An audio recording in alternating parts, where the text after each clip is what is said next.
Veľmi radi, že medzi nami môžeme privítať pani doktorku Adrianu Tomekovú, dermatovenerologičku. Dobré ráno. Dobré ráno. A reč teda bude o opaľovaní.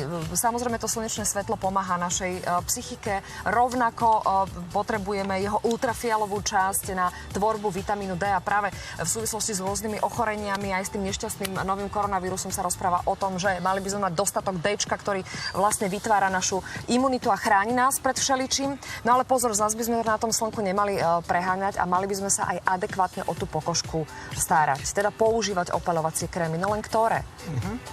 Ako hovoríte, slnko má veľa pozitívnych účinkov, ale má aj negatívne účinky. A prvé tie negatívne účinky vytvárajú, to každý asi z nás pozná, tzv. Solárnu dermatitidu, alebo také spálenie pokožky. Keď je pokožka začervenala, bolí to miesto. Neskôr môže vzniknúť tzv.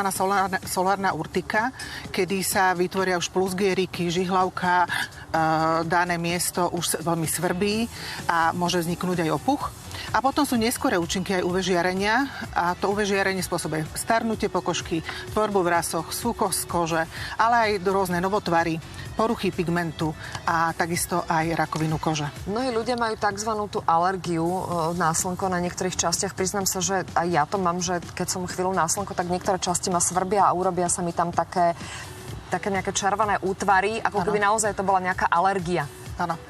Aj takisto aj tá solárna dermatitida, urtika, ako som hovorila. Potom je alergia na slnko, vyslovene alergia, ktorú všetci pozná, teda väčšina z nás pozná. Väčšinou býva na dekolte alebo na miestach, ktoré sú viacej vystavené slniečku. A preto je dôležité používať práve krémy s ochranou a ochranným faktorom, takzvaným SPF, aby sme vlastne zabránili nielen tomu starnutiu, ale hlavne teda tvorbe nejakých novotvarov alebo teda toho nádoru kože. Toto by sme mali naučiť asi najmä tých ľudí. Možno tí, ktorí majú alergiu na slnku, tí si dávajú pozor, že koľko toho času tam strávia a naozaj sa chránia. Ale sú tu takí, ktorí sú od slnka závislí. Ja som zistil, že existuje niečo také ako závislosť na opaľovaní, tanorexia sa tomu hovorí, to je niečo neuveriteľné, ale zase vidíme to v bežnej praxi. Tak naučme týchto ľudí naozaj sa správne chrániť pred tým slnkom.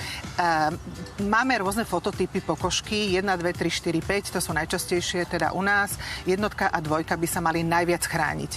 Vtedy by som odporúčala takisto aj deťom používať minerálne ochranné faktory proti vlastne UVA a UVB lúčom, pretože chránia vlastne pokožku až 98% chránia proti UVB lúčom.